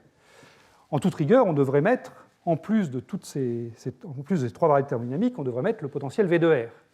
Mais évidemment, le potentiel V de R, en toute rigueur, il est caractérisé par un nombre infini de paramètres. C'est une fonction. Donc, ce serait vraiment compliqué de commencer à mettre ici une fonction elle-même, V de R, à l'intérieur comme variable thermodynamique, parce que ça ferait un nombre infini de quantités conjuguées, et aussitôt, on serait submergé par la difficulté des calculs. Donc, on ne le fait pas. Mais quand on va se poser le problème de nos gaz quantiques, en particulier nos gaz dilués, donc avec NB³ très petit devant 1, si on se dit que seule la longueur de diffusion petit a est importante, à ce moment-là, il n'y a aucune raison de ne pas mettre petit a comme variable thermodynamique à part entière. Le problème n'est pas beaucoup plus compliqué, on passe simplement de 3 variables ici à 4 variables, qui sont S, L3, N et A, et donc on caractérise l'état du gaz en spécifiant la valeur de ces 4 variables. Voilà, donc ça c'est une démarche naturelle de se dire qu'on va faire ça. Mais évidemment, dès qu'on fait ça, il y a une question qui se pose, c'est là j'ai des variables conjuguées pour mes 3 variables S, L3 et N, et donc la question qui vient, c'est quelle est la quantité conjuguée de petit a, si on fait ça. Du même titre que la pression est la quantité conjuguée du volume, quelle est la quantité conjuguée de la longueur de diffusion? Eh bien la réponse, c'est, à un facteur numérique près, le contact. Donc ça, c'est une définition qui est complètement différente de celle que j'ai donnée jusqu'à maintenant. On va voir qu'elle coïncide, mais a priori, elle est complètement différente. C'est que j'introduis maintenant le contact comme quantité conjuguée de petit a. Alors plus précisément, la définition qu'il faut donner n'est pas la même exactement si on prend des bosons ou des fermions. Si je prends un boson, donc, je vais poser que dE sur dA, c'est h bar 2c, le contact thermodynamique, si vous voulez, divisé par 8 pi ma2, ou si vous n'aimez pas le a carré au dénominateur ici, vous pouvez non pas prendre la dérivée par rapport à a, mais la dérivée par rapport à 1 sur a, et au signe près, vous avez h bar 2c sur 8 pi m, donc là c'est juste un facteur numérique qui intervient. Pour des fermions de spin 1,5, c'est pratiquement la même chose, sauf que vous remplacez le 8 par un 4. La raison pour laquelle il faut changer d'un facteur 2, c'est assez simple à comprendre, c'est lié au fait que quand vous prenez un gaz de fermion de spin 1,5, eh bien, une particule de spin donné n'interagit qu'avec la moitié des particules, celles qui ont un spin opposé, alors que si vous prenez si vous prenez un boson polarisé, lui va interagir avec toutes les autres particules. Donc la raison d'être de ce facteur 2 de différence, c'est pour prendre en compte ce facteur 2 d'écart entre le nombre de partenaires avec lesquels on peut interagir. Voilà. Donc ça, c'est cette définition qu'on donne pour le contact. Version thermodynamique. Et évidemment, quand on fait ça, il y a une question qui se pose, c'est est-ce que cette définition coïncide avec celle qui est basée sur la fonction de corrélation à deux corps? Parce que si ça ne coïncidait pas, finalement, ce serait dommage. Alors, c'est ce que je vous propose de montrer maintenant. Pour ça, je vais avoir besoin d'un lemme, qui est un lemme c'est très mathématique, mais ce n'est pas difficile à prouver, hein, la preuve est donnée dans les notes. Ce lemme répond à la question suivante. Supposons que vous avez un potentiel d'interaction V de R qui a conduit à une longueur de diffusion petit a. Maintenant, je fais un léger changement de V de R. Je remplace V de R par delta V, V plus delta V, en gardant la même portée. Hein. C'est juste que, si vous voulez, je multiplie V par une valeur, un certain nombre, proche de 1. Question de combien change la longueur de diffusion? Eh bien, la réponse est la suivante. La longueur de diffusion passe de A à A plus delta A, avec delta A ici, qui est donné par l'intégrale sur tout l'espace du delta V, ici, fois psi0 carré de R. Psi0, comme toujours, c'est cette fonction à deux corps à énergie nulle, c'est toujours la même, hein, elle n'a pas changé, fois d3R. Et puis il y a le volume L cube qui vient se mettre là. Voilà. Donc ça, c'est le lemme que je vais utiliser. Je ne le démontre pas ici, encore une fois, ça c'est purement mathématique, il faut écrire l'équation vérifiée par psi0 ou par u0 de R, multiplier par u0 étoile, faire des intégrations par partie, et on arrive au résultat. Bien. Alors, étant donné ce lemme, pourquoi est-ce que les deux définitions du contact que je vous ai données, à savoir la définition basée sur le problème à deux corps, à partir de ma fonction G2, et ma définition thermodynamique, pourquoi est-ce qu'elles coïncident? Alors pour ça, je vais repasser au tableau. Voilà, il faut que je me fasse de la place. Hop.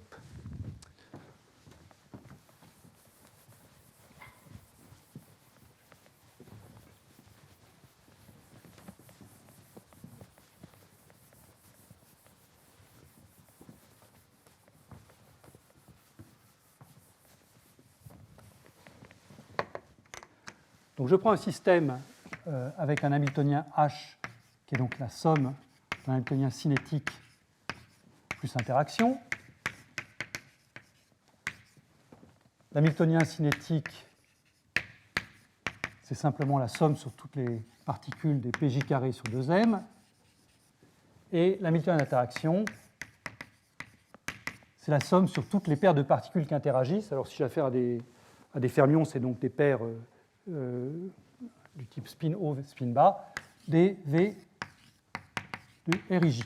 Donc je somme sur toutes les paires IJ, mais avec, en les comptant comme il faut pour les fermions. Voilà. Donc je vais partir de la définition thermodynamique. Donc je vais partir du calcul de dE sur dA. Je vais faire une petite variation delta A, et je veux calculer donc, le petit delta E qui s'ensuit. Et pour faire cette petite variation delta A, donc, ce que je veux faire, c'est un changement de potentiel delta V. Et je me demande donc, avec ce changement delta V, de combien est-ce que l'énergie de mon système varie. Alors pour ça, je vais utiliser un théorème qui est bien connu, c'est le théorème de Hellman-Feynman, qui me dit que quand je prends un système qui est dans un état propre de son Hamiltonien, la dérivée de l'énergie par rapport à un paramètre, c'est directement relié à la dérivée de l'Hamiltonien par rapport à ce même paramètre. Donc ça, c'est dH sur dA. Et maintenant, dans mon Hamiltonien, j'ai une partie cinétique et une partie d'interaction. Qu'est-ce qui dépend de petit a ou qu'est-ce qui dépend de delta V dans l'Hamiltonien? C'est évidemment le terme d'interaction. Le terme cinétique, lui, il ne dépend pas de petit a ici. Donc ça va être D de H interaction sur dA. Voilà, donc ça, c'est ce que je veux calculer. Et donc, la manière dont je vais m'y prendre, c'est je vais prendre donc, le delta H interaction qui est ici. Et à quoi ça va ressembler, ça? Donc je dois sommer le terme delta V ici sur toutes mes paires IJ. Alors, comme toujours, je vais singulariser une paire, et puis comme toutes les paires sont équivalentes, je vais singulariser une paire, la paire 1, 2 pour mes fermions, et puis je vais multiplier par le nombre de paires que j'ai, qui est n2 sur 4. Donc ça, je vais l'écrire, n carré sur 4, fois l'intégrale de ce que je trouve pour la paire 1, 2, donc delta V de R1, 2, et puis ma fonction d'un n-corps, phi de R1, R2, Rn, en module au carré, et j'intègre le D3R1, D3Rn. Voilà, donc c'est ça qu'il s'agit d'évaluer.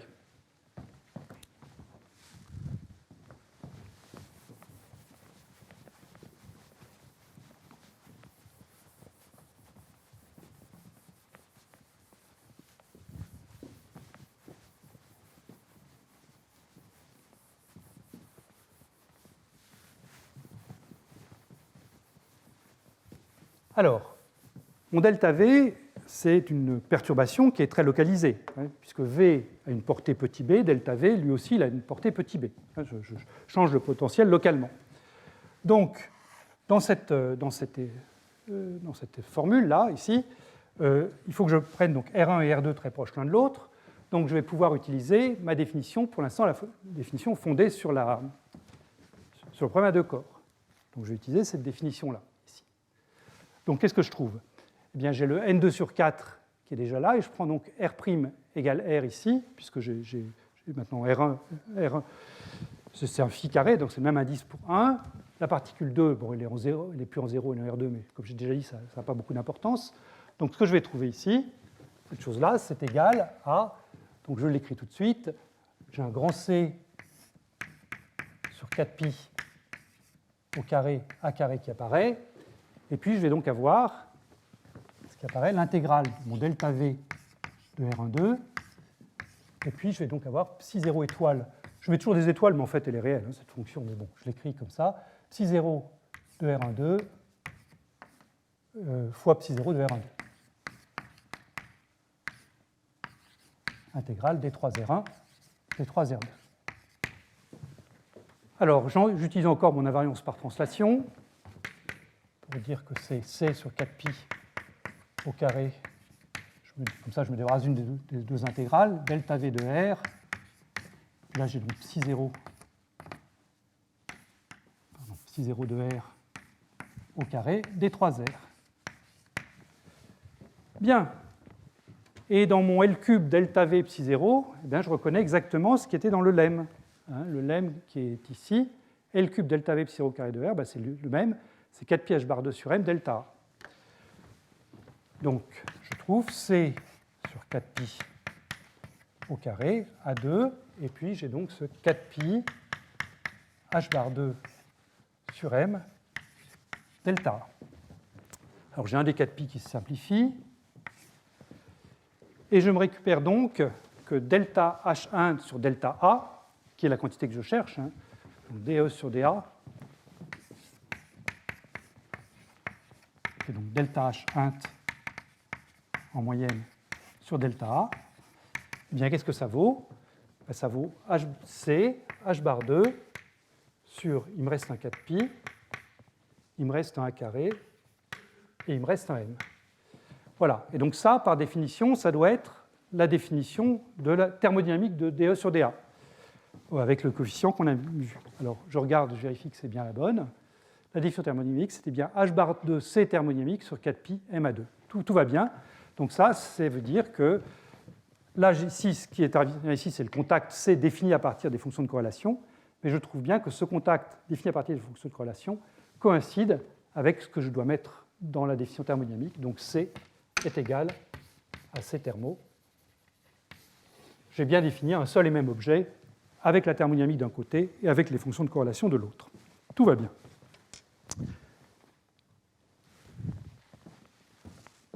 Bon. Alors, quelques mots pour terminer ça. Un mot sur la température non nulle. Jusqu'à maintenant, je me suis toujours consacré à l'état fondamental du système. Qu'est-ce qui se passe si on n'est pas à température nulle? Ben, je dirais pratiquement rien n'est à changer. Simplement, il faut adapter, évidemment, le contact va changer de valeur, mais rien n'est à changer dans le formalisme.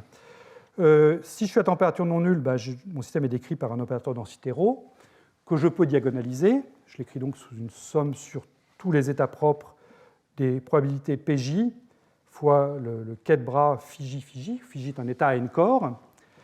Pour chaque état φJ, je peux refaire la même démarche, au moins si les échelles d'énergie qui sont dans φJ sont compatibles avec mes hypothèses. Donc il faut quand même être à basse température. Il ne s'agit pas d'avoir des collisions dans toutes les ondes partielles. Hein, mais si les hypothèses pour φJ que j'ai faites pour φ0 restent valables pour φJ, ben, tout va bien.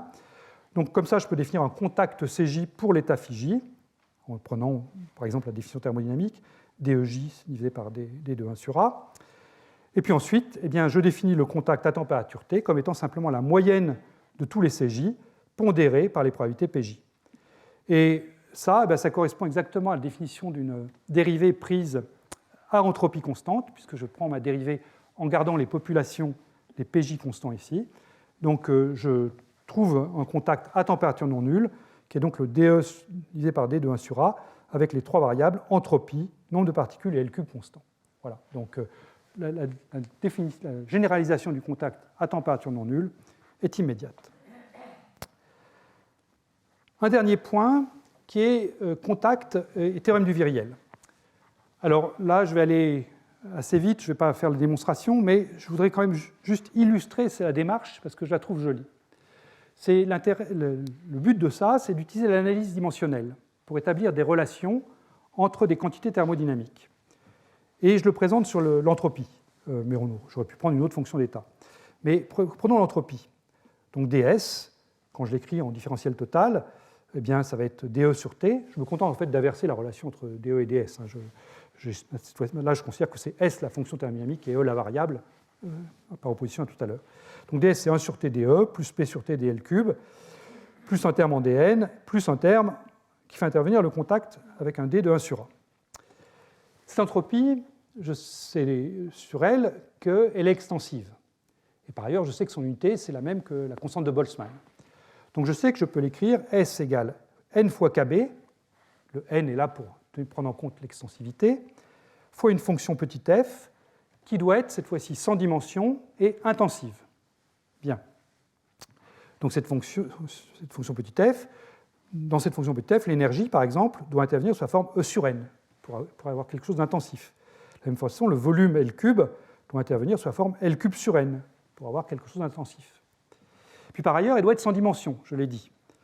Ce qui veut dire que si je mets l'énergie E sur n ici, il faut que je la divise par une autre énergie. Si je mets le volume L³ sur n ici, il faut que je divise par un autre volume, pour avoir quelque chose de sans dimension. Qu'est-ce que je peux prendre comme échelle d'énergie et comme échelle de volume? Eh bien, a priori, dans mon problème, j'ai une échelle de longueur qui est petit a.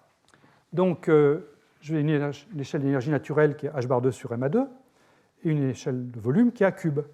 Donc, très naturellement, je peux dire que cette fonction, je vais l'écrire comme une fonction à deux variables, E sur n divisé par cette échelle d'énergie h bar 2 sur ma³ et L³ sur n divisé par a³. Donc, je pars d'un problème qui a quatre variables, E, L³, n et a, mais finalement, ce problème, je l'exprime en fonction d'une fonction à deux variables seulement. Cette fonction petit f, que je ne connais pas, mais je sais qu'elle n'a que deux variables pertinentes, deux variables sans dimension. Et donc, si maintenant je cherche à trouver 1 sur t comme la dérivée partielle de S par rapport à E, ou mu sur T comme la dérivée partielle de S par rapport à N, ou le contact comme dérivée partielle de S par rapport à 1 sur A, eh bien tout ça, ça va s'exprimer à l'aide seulement des dérivées de petit f par rapport à sa première et sa deuxième variable. Donc j'ai quatre variables thermodynamiques, mais j'ai seulement deux dérivées premières de f par rapport à la première ou à la deuxième variable. Donc du coup, je vais pouvoir en déduire toute une série de relations thermodynamiques. Et là, je vous en ai écrit une qui est très jolie, c'est donc ce qu'on appelle le théorème du viriel, qui a été écrit pour la première fois par Tan et généralisé par Félix Werner, qui est dans la salle. Voilà, je n'avais pas préparé, je ne savais pas que tu serais là, mais c'est bien. Plus tard, Félix l'a généralisé au cas de particules piégées. Et cette relation est remarquable. Elle nous dit que la pression fois le volume, c'est 2/3 de l'énergie, plus quelque chose qui est proportionnel au contact, avec un 12 ou un 24, selon qu'on a affaire à des bosons ou des fermions, à cause du facteur 2 que je mentionnais tout à l'heure. Et incidemment, si vous allez prendre un gaz à la limite unitaire, vous faites tendre donc A vers l'infini, le contact, lui, prend une valeur finie à la limite unitaire, donc cette chose-là tend vers 0 à la limite unitaire, et donc à la limite unitaire, vous trouvez que vous avez simplement PL³, pression fois volume, c'est 2/3 de l'énergie. Une relation remarquable, qui n'était pas du tout évidente à intuiter, hein, mais voilà, on l'obtient comme ça. Bien. Donc ça termine ce que je voulais vous dire sur les définitions du contact, à la fois définition à partir des paramètres à deux corps et définition thermodynamique. Et je voudrais maintenant commencer à parler des premières mesures du contact. Et encore une fois, je continuerai la semaine prochaine. Alors, les premières mesures qui ont été faites, ça a été fait dans une série d'expériences absolument magnifiques, faites dans le groupe de David Jean à Boulder. Donc, c'était publié en 2010. Moi, je me souviens de l'exposé de David Jean à la conférence Bose-Einstein Condensation à San Feliu en 2009. Et c'était vraiment fantastique de voir comment elle avait déjà compris toutes ces implications de la théorie du contact et mesuré ce contact par plein de manières différentes. Là, je vais vous en décrire seulement une, qui est l'utilisation de la distribution en impulsion. Donc, le groupe de Debye est parti d'atomes de potassium 40, avec typiquement 10 puissance 5 atomes spin haut, 10 puissance 5 spin bas. Ils confinent les atomes dans un piège optique, ils refroidissent par évaporation jusqu'à une température vraiment basse, typiquement 1/10 de la température de Fermi, à une valeur de la longueur de diffusion qui est grande mais raisonnable, disons une quarantaine de nanomètres. Ensuite, une fois que ce gaz est préparé, il rampe adiabatiquement petit a jusqu'à une valeur proche de résonance. Vous voyez, 1 sur kFa là vaut moins 0,08, ce qui veut dire donc que petit a c'est 1 sur 0,08, c'est-à-dire 12 fois la valeur de 1 sur kf, donc 12 fois la distance entre particules, typiquement. Donc on est vraiment dans le cas où la longueur de diffusion est beaucoup plus grande que la distance entre particules. Et puis il mesure n de k. Et le résultat est tracé ici. Donc ça, c'est la distribution n de k multipliée par k4, puisque ce qu'on veut faire apparaître, c'est cette loi en 1 sur k4 à grande impulsion. Donc on multiplie par k4 et on cherche un plateau aux grandes impulsions. Et effectivement, vous voyez que vous avez un beau plateau qui apparaît ici, dans cette tracé de nk fois k4. Ce plateau donc, correspond à un contact qui vaut à peu près 2,2 n fois kf. Donc ça correspond bien à ce que j'annonçais au début. Hein. Le contact est extensif, donc proportionnel au nombre de particules grand N, et il a la dimension d'un nombre d'ondes. Et là, il y a un nombre d'ondes naturel qui est le vecteur de Fermi, le nombre d'ondes de Fermi, kf. Donc on exprime le contact en unité de nkf, et le coefficient numérique, c'est 2,2 pendant cette manip. Alors je vous ai dit, on mesure n de k. Pour mesurer n de k, on fait un temps de vol. C'est plus facile à dire qu'à faire. Un des grands problèmes quand on veut mesurer des distributions en impulsion in situ, c'est d'être sûr que les interactions entre particules ne viennent pas perturber ce que vous êtes en train de mesurer. Ce que je veux dire par là, c'est que quand vous avez donc un gaz de particules avec une certaine distribution d'impulsion, si vous coupez brutalement le piège qui confine les particules, et si vous ne faites pas attention, eh bien, pendant le temps de vol, au début, les particules interagissent encore, et il y a une conversion de l'énergie d'interaction en énergie cinétique. Et donc, on ne mesure pas la distribution d'impulsion qu'on avait au départ, mais on mesure une distribution d'impulsion modifiée par le fait que les particules ont été accélérées si elles se repoussent ou décélérées si elles s'attirent pendant le temps de vol. Donc, pour éviter ça, ce qu'a fait le groupe de Debye, c'est qu'il a amené brusquement la longueur de diffusion petit a à une valeur proche de 0 en changeant le champ magnétique. Mais vous savez tous aussi que changer le champ magnétique dans une bobine, ce n'est pas évident. Vous avez la loi de Lenz qui s'oppose à ça. Et donc, on ne peut pas ramper un champ magnétique instantanément. Il y a toujours des phénomènes d'induction qui font que le champ magnétique ne varie pas aussi vite qu'on veut. Et là, eh bien, vous avez ici tracé la valeur du contact qui est mesurée, donc le 2,2 que j'indiquais ici.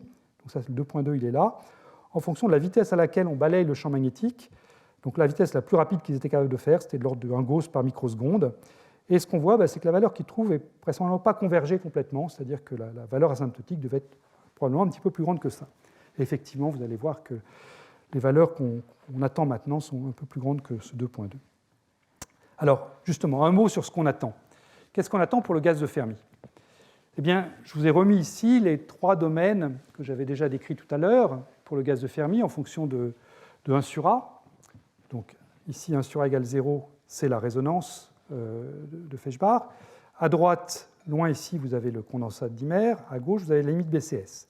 Qu'est-ce qu'on attend dans ces limites ? Prenons la limite que j'ai appelée BCS. En fait, les corrections BCS sont négligeables. L'énergie du gaz et le contact se calculent très simplement à l'ordre le plus bas par une théorie de champ moyen. C'est-à-dire que vous dites simplement qu'une particule de spin haut interagit avec n sur 2 particules de spin bas avec une énergie de champ moyen qui est simplement proportionnelle à ce 4pi h bar 2 a sur m qu'on a vu apparaître de multiples fois. Et donc le contact, que vous allez calculer à partir de ça, en prenant la dérivée de E par rapport à l'énergie d'interaction, eh bien, varie comme A carré dans ce domaine-là. Et donc comme je trace en fonction de 1 sur A, finalement c'est 1 sur A carré, qui est donc c'est une loi 1 sur x2 que vous avez ici. Ça c'est le régime BCS. Dans le régime BEC, eh bien, ce que vous attendez, c'est donc que le gaz sera sous forme de dimère. Chaque dimère a une énergie moins h bar 2 sur MA2. Donc l'énergie d'interaction, ce sera simplement l'énergie de formation des dimères. Vous pourriez aussi vouloir prendre en compte l'interaction dimère-dimère, mais elle est négligeable à cet ordre du calcul. Donc le contact se déduit en dérivant ça par rapport à A, toujours cette idée de variable conjuguée. Et vous trouvez que le contact, dans ce régime-là, varie comme 1 sur A. Et donc, comme je trace la fonction de 1 sur A, le contact, c'est une droite ici de pente donnée par ça, 4pi sur kf. Voilà. Donc, on a quelque chose qui varie comme 1 sur x2 ici, qui est proportionnel à x là, et puis qui se raccorde ici dans la zone d'interaction forte. Alors, comme je disais, trouver ce qui se passe dans cette zone d'interaction forte, c'est un problème difficile. Ici, j'ai donné la valeur qui était connue au moment Debyjin a publié ses résultats, ou juste après. Le coefficient donc, qui vient se mettre là où Debyjin trouvait le 2.2, eh bien, les valeurs qui étaient prédites par les théories de Monte-Carlo en 2011 étaient plutôt de 2.9, 3.0. Je crois que maintenant, on est plutôt à 3.1. Les valeurs vers lesquelles on converge sont plutôt de 3.1. Voilà. Mais enfin, c'est plutôt 3 que 2, disons. Voilà. Voilà. Donc, c'est ce nombre-là, la valeur du contact à résonance, est encore une fois un problème intéressant et un beau défi pour les théoriciens et aussi pour les expérimentateurs. En parallèle avec les manipes de Debyjin, il y a eu des études numériques qui ont été faites très tôt. Ça, c'est dans le groupe de Dorothy Bloom. Il y a eu des expériences numériques, si vous voulez, publiées en 2009, et puis d'autres plus complètes publiées en 2015. Alors, ce qui a été publié en 2009, c'est seulement 4 particules. Donc, ce n'est pas beaucoup. 2 particules de spin vers le haut, 2 particules de spin vers le bas. Vous les mettez dans un piège harmonique, et puis vous faites un calcul exact, aussi exact que possible, disons, et puis vous calculez différentes quantités. Donc ça peut être l'énergie, ça peut être la fonction de corrélation de corps, ça peut être la distribution d'impulsion. Donc là, j'ai mis un code couleur, rouge, vert, bleu, pour coller aux résultats publiés par le groupe de Dorothy Bloom. Donc là, encore une fois, c'est le contact, variation du contact au travers de la résonance de Feshbach. Donc ici, 0, ici, c'est la résonance. Et puis, donc, à gauche, la partie BCS, vous avez un contact qui est très petit. C'est une échelle logarithmique, là. Donc, ça, c'est la partie en 1 sur x2 que j'avais tout à l'heure, là, qui se met ici. À droite, vous avez la partie condensat.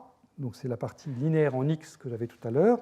Voilà. Et puis, entre, là, vous avez l'évolution du contact. Donc là, le contact est tracé en unité de la taille de l'état fondamental de cet harmonique, racine de h bar sur m oméga. Donc, ce qui est remarquable là, c'est que les 3 prédictions, rouge, vert et bleu, l'énergie totale, fonction de corrélation de corps, distribution d'impulsion, coïncident vraiment bien. Donc ça valide finalement ce contact qui émerge dans des quantités différentes. Ce qu'a fait ensuite Dorothy Bloom, donc ça c'est un papier de 2015, c'est qu'elle a étendu ses calculs non pas simplement à des paires avec 4 atomes, 2 plus 2, mais 3 plus 3, 4 plus 4, 5 plus 5. Et elle a calculé une sorte de limite thermodynamique, si vous voulez. Elle a regardé la fonction de corrélation, ce que je trace ici, c'est la fonction de corrélation à 2 corps. On se met pile à résonance, donc on se met 1 sur A égale 0, donc on se met ici, et on regarde comment évolue cette fonction de corrélation à 2 corps quand on la normalise proprement. Donc on divise par le nombre de particules grand N pour avoir cette notion de limite thermodynamique. On multiplie par R2 pour compenser la loi en 1 sur R2 qu'on a vue tout à l'heure pour cette fonction de corrélation. Et ce qu'on cherche, c'est donc un plateau au voisinage de R égale 0, indépendant du nombre de particules. Alors je dis au voisinage du nombre de R égale 0, attention, encore une fois, il y a la portée du potentiel qui est ici. Dans le groupe de Bloom, ils prennent un potentiel d'interaction attractif gaussien, donc il ne faut pas les regarder trop près. Quand on rentre dans la portée du potentiel, les lois en 1 sur R2 ne sont plus valables. Mais si je me mets à l'extérieur de la portée du potentiel, eh bien on voit effectivement cette convergence de différentes courbes, 5 plus 5, 4 plus 4, etc., vers une valeur qui est en bon accord, là encore, avec ce qu'on attend. Tout ça, c'est à résonance, à infini. Bien. Alors, il me reste 5 minutes pour faire la dernière chose que je voulais vous décrire. Ça ne va pas être long. C'est un autre aspect du contact, qui est la manière dont le contact se manifeste dans une résonance de Fano-Feshbach quand on va regarder une particularité de cette résonance qui est la population du canal fermé, là, de cet état phi0 que je mentionnais tout à l'heure. C'est un travail qui a été fait par, je parle devant deux des 3 auteurs, donc je n'avais pas prévu ça, mais Félix Werner, Yvan Castin et Laetitia Tarbell, qui nous parlera la semaine prochaine, mais pas du tout de ça. Mais bon, elle sera là la semaine prochaine pour le séminaire.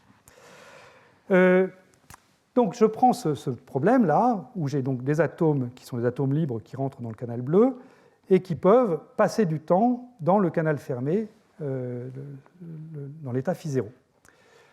Je regarde l'hamiltonien de ce système. Donc ça va être l'hamiltonien des atomes dans le canal ouvert, dans le canal bleu, H atomique, l'hamiltonien des dimères dans le canal fermé. Donc ça, c'est simplement l'énergie cinétique d'un dimère, avec le dimère a une masse 2m, hein, donc c'est H bar 2 K2 sur 4m, l'énergie cinétique, plus l'énergie du dimère, qui est simplement l'énergie qui dépend du champ magnétique. Hein. Quand je vais varier le champ magnétique, je vais monter ou je vais descendre cet état phi0. Donc ça, c'est ce qu'on met sous cette forme E dimère de B, cette variation linéaire avec B de la position de phi0, multipliée par le nombre de dimères, B croix K, BK. Et puis ensuite, il y a l'interaction atome-dimère. Et l'idée de Werner et al. Ici, ça va être de s'intéresser à la variation de l'énergie par rapport à un paramètre, et le paramètre qu'ils prennent, c'est le champ magnétique, dE sur dB. Donc là encore, on peut utiliser le théorème d'Hellman-Feynman et relier ça à la variation de l'hamiltonien lui-même par rapport à B. Alors qu'est-ce qui dépend de B là-dedans? Il n'y a qu'une chose qui dépend de B, c'est la position de phi0 avec le champ magnétique. C'est le E dim de B que j'ai écrit ici. Et c'est quoi le dérivé de l'énergie par rapport au champ magnétique? C'est ce qu'on appelle le moment magnétique. L'énergie vaut moins mu B. Donc cette valeur moyenne de l'hamiltonien, de la dérivée de l'hamiltonien par rapport à B, c'est le moment magnétique mu fois ce qui reste ici, c'est-à-dire le nombre moyen de dimères présents dans le système, valeur moyenne de B croix K, BK, donc le nombre de dimères. Donc le dE sur dB, c'est mu fois le nombre de dimères. Bien, j'admets que le canal d'entrée ouvert n'a pas de moment magnétique, c'est-à-dire qu'il est sensible au champ magnétique. Si ça dépend du champ magnétique, il faut simplement mettre la différence des moments magnétiques, mais bon, je simplifie. Alors, par ailleurs, on sait deux choses sur notre système. Là, j'ai regardé la dérivée de E par rapport à B, mais on connaît la dérivée de E par rapport à A. C'est le contact. Et puis aussi, on sait aussi, dans une hausse de Feshbach, comment varie A en fonction de B. C'est une formule qui est bien connue, qu'on avait démontrée ensemble dans le cours de l'an dernier. C'est la longueur du diffusion de fond fois une variation du type hyperbole vis-à-vis du champ magnétique B, B0 étant la résonance. Bien.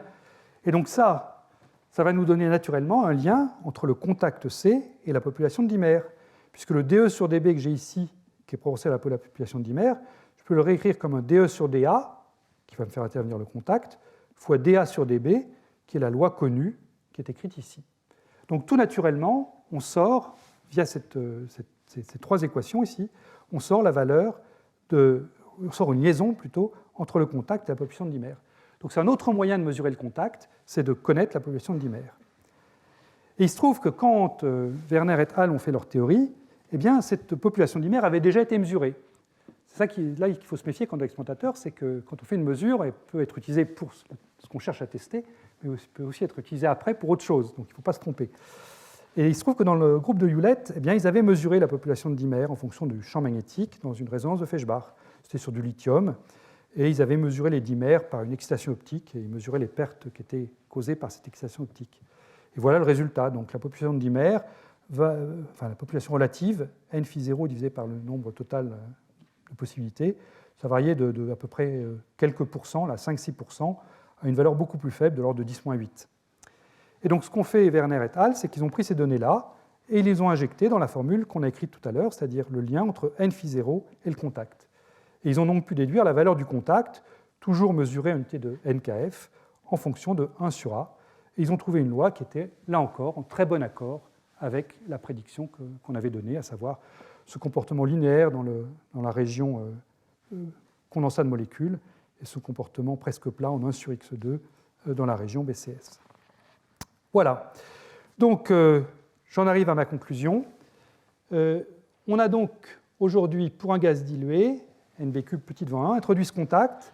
On l'a introduit de deux manières, la fonction de corrélation d'une part, la définition thermodynamique d'autre part.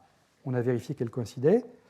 On a utilisé ce contact pour trouver la distribution d'impulsion, c'est sur K4, pour trouver la fraction de dimères. Donc ça, je dirais, la colonne de gauche sont plutôt des données qui portent sur des petits nombres de particules. On l'a utilisé aussi pour établir ce théorème du viriel, qui relie donc l'énergie au produit pression fois volume. Et il y a en fait beaucoup d'autres contributions du contact.